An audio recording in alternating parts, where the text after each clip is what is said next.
السلام علیکم. عید کے اس پرمسرت موقع پر ہم آپ کو program health wealth and happiness کی طرف سے خوش آمدید کہتے ہیں. میرا نام ڈاکٹر محمد ہے اور آج ہمارے پاس ایک اور بہت محترم مہمان ہیں جن کو آپ میں سے بہت سارے لوگ جانتے بھی ہوں گے اور بہت سارے لوگوں نے آپ میں سے ان سے فائدہ بھی اٹھایا ہوگا. اور ان کی جو خاص طریقے ہیں جو زیادہ کر کے ہیلنگ سے تعلق رکھتے ہیں اور سیلف بلڈنگ سے تعلق رکھتے ہیں, ان سے بہت سے لوگوں نے فائدہ اٹھایا ہوگا. میں آپ لوگوں کو زیادہ دیر انتظار نہیں کرواؤں گا اور میں سیدھا ڈاکٹر صمد مسافر کی طرف بات کو بڑھاؤں گا. اور میں چاہوں گا کہ ڈاکٹر صمد صاحب, یہ بھی میں آپ کو بتاتے چلوں, he is internationally very well known person. میں چاہوں گا کہ میں زیادہ بات نہ کروں اور ڈاکٹر صاحب سے خود ہی ہم سوال کریں کہ وہ کیا ہمارے لیے آج عید کی صبح کو پیغام لائے ہیں اور کس طریقے سے ہمیں عید مبارک کہنا چاہ رہے ہیں. السلام علیکم ڈاکٹر صاحب. وعلیکم عید مبارک آپ کو انشاءاللہ. عید کو آپ کو بھی مبارک اور تمام ناظرین کو بھی عید کی خوشیاں, عید کی with health wealth and happiness. Allah آپ کو بہت ساری خوشیاں دیں اور یہ بہت اچھا موقع ہے, بہت اچھا. بالکل مجھے خوشی ہے آج, تو بڑے اچھی فیلنگز ہے. بالکل بہت سیم جیسے بچپن میں ہوتے تھے. نوسٹیلجیا کہتے ہیں اس کو, کہ جو آپ کو جو پرانی فیلنگز ہو رہی ہوتی ہے وہ ذہن میں آ رہی ہوتی ہے اور بڑا ایک عجیب سا محسوس ہو رہا ہوتا ہے, ایک بہت اچھی کیفیت ہوتی ہے. بہت اچھا. اور پھر شلوار قمیص میں انسان ویسے ایزی لگتے ہیں بالکل جیسے کہ ابھی نیند سے اٹھے ہو. بالکل. اور ماشاءاللہ اگر اچھا شلوار قمیض ہوتا تو بالکل ہی بات اور ہو جاتی ہے. اور پھر شیر خورما اور عید کے دن کی نماز وغیرہ جو ہے وہ بہت ایک بہت اچھا کلچرل ماحول بن جاتا ہے. ڈاکٹر صاحب, ذیل سائنسز کے بارے میں آج صبح آپ ہمیں کیا کہنا چاہیں گے, کیا پیغام دینا چاہیں گے؟ لوگ عید کی جو پرابلمز جو آتے ہیں, عید کے بعد جو عید کے دن جو پرابلمز آتے ہیں, اس پہ تھوڑا سا میں یہ کہنا چاہوں کہ ویورز یہ خیال رکھیں کہ کیونکہ عید کے دن چونکہ ہمارا جو اسٹمک ہے وہ عادی نہیں ہوتی ہے کھانے کی زیادہ, ایک دن میں ایک دم عادی ہونا اس کا ذرا سا ٹائم لگتا ہے. بالکل. تو عید کے دن کوشش کریں کہ بہت کم اور لائٹ کھانے کھائیں. بالکل. کیونکہ اس کی وجہ سے آپ کو بہت سارے پرابلمز ہو سکتے ہیں, پیٹ کی پرابلمز ہو سکتا ہے آپ کو. اور کچھ لوگ جو اسموکنگ کرتے ہیں یا کچھ اور اس طرح کی, ان کے پھیپھڑے تنگ ہوتے ہیں, کم کیپیسٹی کم ہوتی ہے, تو ان کے لیے بھی یہ ہے کہ وہ تھوڑا سا کھانا کم کا, پیٹ جب بھر جاتے ہیں تو انسان کے سانس پھولنے لگتے ہیں. بالکل. یہ آپ یاد رکھنا ہے. اور دوسری بات یہ ہے کہ عید کی خوشیوں پہ بہت اچھا لگتا ہے کہ انسان انجوائے کرے, خوشیاں منائیں. روزے میں صاحب تمام روٹین جو ہے ہمارے چینج ہو جاتے ہیں. بالکل. کیونکہ بالکل نیند کا بھی ہوتے ہیں, پھر کھانے پینے کا رات کو کھانا ہوتا ہے, یعنی غروب ہونے کے بعد اور پھر صبح طلوع ہونے کے بعد ہم پہلے کھانا ہمارا وغیرہ سب کچھ بند ہوتے ہیں. تو اس وجہ سے دن کو یعنی دن میں کوئی ایکٹیویٹی کوئی چیز, یہ بالکل ایک سال میں ایک مہینے آپ کی باڈی اور آپ کی جو چیزیں اس کی سٹرکچر اس کے تھوڑا سا لوگوں کو تکلیف دے لگتے ہیں کہ اس طرح کے, لیکن درحال کہ اتنا مزہ آتا ہے اس میں کہ انسان اپنے پہ قابو پا سکتے ہیں, اپنے پہ کنٹرول رکھ سکتا ہے, اپنے مائنڈ پہ کنٹرول رکھ سکتا ہے, اپنی باڈی پہ. یہ ایک ہمارا سال میں ایک مہینہ ہمارا ایک ایکسرسائز ہوتی ہے بہترین سا. تو مجھے آج بہت خوشی ہے کہ الحمدللہ ہم نے سارے روزے رکھ لیے, یہ بڑی خوشی ہے. الحمدللہ انسان کو خوشی ہونا چاہیے. جنہوں نے نہیں رکھی ہے چلو وہ پھر اگلے سال کو رکھے, اپنے پہ کنٹرول حاصل کریں. ڈاکٹر صاحب ہم اس میں سکھاتے ہیں HMF سمدھا ہیلنگ ڈیجیٹل سائنسز میں کہ آپ اپنے مائنڈ کو کیسے کنٹرول کریں, مثلا بھوک پیاس کو کیسے کنٹرول کریں. بھوک پیاس کیسے کنٹرول کیا جائے, اپنے باڈی پہ, اپنے باڈی ٹیمپریچر پہ کیسے کنٹرول کیا جائے. اچھا, یہ بھی اس میں ہے کہ اگر آپ بہت سردی کے لگتے ہیں آپ کو, آپ کیسے کنٹرول کریں اپنے آپ کو, اور اگر آپ کو بہت گرمی لگتے ہیں تو اس کو آپ کیسے کنٹرول کیا جائے. اچھا, آپ پر بالکل اثر نہیں کرتے ہیں, سمدھا لیول 7 میں ہے. اوکے. اس پہ ہم آگ پہ بھی چلتے ہیں تو وہ ایسے آگ نہیں ہوتے ہیں کہ تھوڑے سے کوئلے لے لیے, وہ تو ویسا بھی ہو جاتا ہے نا, جیسا کہ عام لوگ بھی اس پہ بھاگ کرتے سکتے ہیں کبھی کبھار. وہ کوئی مسئلہ نہیں اس کا, لیکن اس پہ پھر ریت ڈالتے ہیں, پھر کیا وہ کوئلے نکلے بھی نہیں ہوتے اتنے کوئی خاص, تو وہ پھر لوگ چڑھا دیتے اس پہ, وہ سمجھتے ہیں کہ شاید ہم نے بہت بڑا کام کیا. اچھا, لیکن یہ ہم بالکل آگ جلا کے نا تو اس کے اندر جاتے ہیں, مطلب بھڑکتے ہوئے شعلے ہوتے ہیں بیسیکلی. بالکل بھڑکتے نہیں ہوتے. ہماری موویز بھی بنی ہیں کچھ, انشاءاللہ اس کو کلپس ہم کبھی چلائیں گے اس پہ. بات یہ ہوتی ہے کہ آپ کی بالکل باڈی ٹیمپریچر, آپ کی جو اسکن ہے یہ محفوظ رہتے ہیں, کسی بھی حالت میں محفوظ رہتے ہیں. اوکے. میں کام کر رہا تھا یہ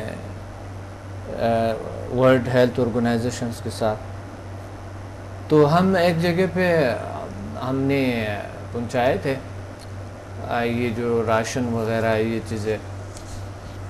وہاں کے لوگ جو ہے نا بڑے جنگ کی وجہ سے, جہاں پر جنگ تھا وہ لوگ بالکل ہی پامال ہو گئے تھے, اس کو لوٹ کی پتہ نہیں کیا ہوا تھا اس کے ساتھ. تو وہ بیچارے بہت کیا تھے وہاں سے ڈسٹرب تھے. تو ہم نے وہاں پر ہیلپ کرنے کے لیے گئے تھے. جب وہاں پر ہم ہیلپ کرنے کے لیے گئے تھے تو ایک میں نے دیکھا کہ وہاں پر ایسے لوگ ہیں کہ کئی دن بھوکے رہے ہیں. ایسے لوگ ہیں جو کہ 20 دن بھوکے رہے ہیں, کوئی گھاس واس کچھ اگر لیا اس نے, اور ایسے لوگ ہیں جس نے لیے بھی نہیں. اوکے. اب میں نے دیکھا کہ یہ میڈیکلی تو یہ کیسے زندہ رہ سکتا ہے, جب آپ میڈیکل میں دیکھتے ہیں, کیونکہ غذا جب آپ کو نہیں پہنچتے تو کیسے ممکن ہے. تو میں یہ مجھے تجربہ ہوا, میری زندگی سارے تجربات سے گزری ہیں. Very good. درحال کے لوگ نہیں دیکھتے ہیں, کیا ریسرچ نہیں کرتے. میں جب جاتا ہوں تو ریسرچ کرتا ہوں, انسان کو دیکھتا ہوں, جج کرتا ہوں, غور کرتے ہیں, تفکر کرتے ہیں. بالکل, قرآن کی آیت بھی ہے کہ آپ جب کسی چیز کو دیکھیں تو غور کریں, تفکر کریں, جتنا زیادہ سے زیادہ تفکر کر سکیں. بالکل, تفکر ایک مراقبہ بھی ہے. بالکل کنیکشن ہے, آپ جب غور سے سوچتے ہیں, جس کو غور و فکر کہتے ہیں. بالکل. تو میں نے دیکھا اس میں کہ اتنے لوگوں میں اتنی برداشت ہے, یعنی اللہ نے اس کے اندر برداشت 20 دن تک بغیر کھانے کے زندہ ہے. اس سے میں نے پوچھا, میں کیا پہلے آپ کیا ایسا ہو سکتا تھا کہ آپ 24 گھنٹے نہ کھائے؟ کہتے ہیں میری زندگی میں ایسا ہوا ہی نہیں کہ 24 گھنٹے نہ کھاؤں. میں تو ایسا تھا کہ میں اگر دوپہر کا کھانا اگر نہیں کھاتا تو مجھے تو بہت تکلیف ہو جاتے تھے, یا کبھی رات کے کھانا نہیں کھاتا, یہ ممکن ہی نہیں تھا. صبح کا ناشتہ 3 ٹائم کہتے ہیں میری زندگی میں لازمی کھانا, بلکہ سپہر بھی میں کھاتا, کچھ نہ کچھ لیتا لازمی, اور صبح کے اور 12 بجے کے درمیان بھی میں نے کچھ نہ کچھ لیتا, اور پھر 12 بجے سے رات 8 بجے کے درمیان کوئی نہ کوئی 4 بجے یا اس طرح. کہتے ہیں 4 ٹائم میں کھانا کھاتا, 4-5 ٹائم. لیکن اس نے, میں نے دیکھا کہ اس نے 19 دن اس نے کچھ نہیں کھایا تھا, کیونکہ وہ کنویں میں ڈالا گیا تھا, اور کنویں کے اندر جو ہے نا اس کو کوئی راستہ ہی نہیں تھا کہ اوپر نکلنے کا. 20 دن سے وہ کنویں کے اندر ہی تھا. 20 دن کنویں کے اندر.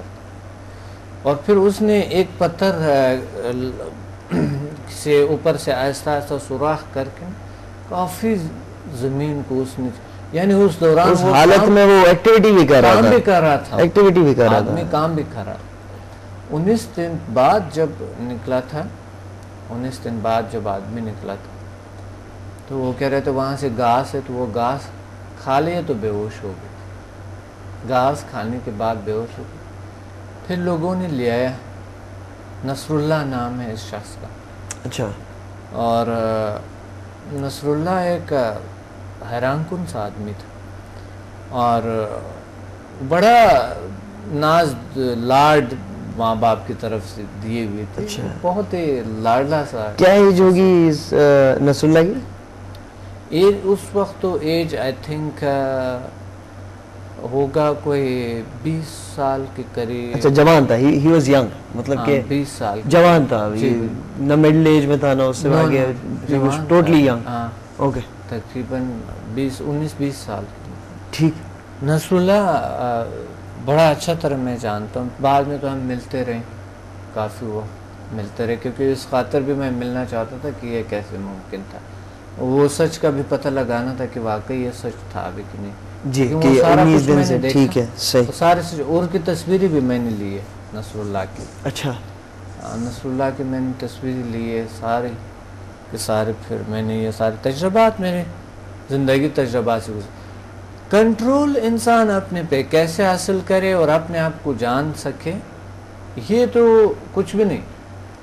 ایسا ہے کہ ایک کورس ہے جسے رشین ایک ڈاکٹر نے اس کو پہلے اپنے پہ آزمایا تھا. اسے کہتے ہیں ہیپنوٹک چلا. ہیپنوٹک چلا مین یا چلا جسے کہتے ہیں, چلا خانہ جسے کہہ سکتے ہیں. انہوں نے تقریباً 42 ڈیز یعنی 42 دن انہوں نے روزہ رکھا. ان کو کوئی خاص کچھ بھی نہیں ہوا. روزہ کیسے رکھا, یعنی اس نے صرف پانی سے روزہ کو افطار کیے, پانی سے افطار کیے انہوں نے, اور سحری پہ بھی پانی سے جو ہے نا سحری بھی پانی سے انہوں نے رکھا. 42 پانی سے. ہاں جی 42 ڈے انہوں نے پانی بھی زیادہ نہیں پیا اس نے. ٹھیک ہے, وہ بھی روزہ رکھتا تھا. ڈراپ میں پانی, ڈراپر میں پانی لے کے. یہ تو میں نے بھی یہ خود اپنے پہ آزمایا تھا. اچھا. میں نے خود بھی یہ اپنے پہ آزمایا, میں نے خود بھی کیے. اوکے. ڈاکٹر صاحب میں نے بھی کیے. اچھا. یہ باڈی ٹیمپریچر کا, اور یہ تو ادھر بھی میں اسٹوڈنٹ کے ساتھ بھی کرتا ہوں یہیں پہ. تو اس کے بعد میں نے وہ کتاب پڑھا. ڈاکٹر شوبان ایران کا ایک ڈاکٹر ہے, ڈاکٹر استاد شوبان تاؤسی. انہوں نے اتنا ایک ضخیم کتاب لکھی اس چیز پہ, صرف تقریباً اسی چیز پہ, ریاضت پہ. ہاں, اور انہوں نے خود بھی رکھا. اوکے. وہ تو میں اس وقت ہم وہی پہ تھے, ایران میں تھے ہم, کہ انہوں نے روزہ کہ جو تھا وہ چپکے سے بات پہ نہیں تھا. وہ لاسٹ پہ تو ہاسپٹل میں اس نے رکھا کیونکہ میڈیکل اجازت نہیں دے رہا تھا. اوکے. پھر اس کو لے آیا ہاسپٹل میں کہ وہیں اسے وہاں زیر نگہداری مقصد ہو کہ تاکہ شخص خدا نہ خواستہ اگر کوئی پرابلم بھی ہوتی تو اسی ٹائم میڈیکل ٹیم تیار ہو. بالکل ٹھیک. تو ایک خطرناک. انہوں نے بھی 40 دن رکھا ہے, پورا 40 دن میڈیا کے سامنے, سب کے سامنے, اخبارات میں بھی ہے, یعنی صرف پانی کے ساتھ. یہ انسان کو اللہ نے اتنی طاقت دی, اتنی فورس دی ہے. بے شک. اگر ہم اپنے آپ کو سمجھ کے تو ہم بہت سے کچھ ممکن ہے ہمارے لیے, بہت سی چیزیں ہمارے لیے ممکن ہیں. بے شک. رشتے خراب ہو جاتے ہیں اور ٹوٹ جاتے ہیں, دوست دشمن بن جاتے ہیں, اور یہ حالات کیوں آتے ہیں ایک انسان کے؟ وہ ہمارے اپنے قصور ہوتے, ہمارے اندر خامی ہوتے. ڈاکٹر صاحب جب بھی مجھے کوئی بھی پرابلم اگر مجھے آتے ہیں کسی بھی وجہ سے, میں سمجھتا ہوں قصور میرا ہے.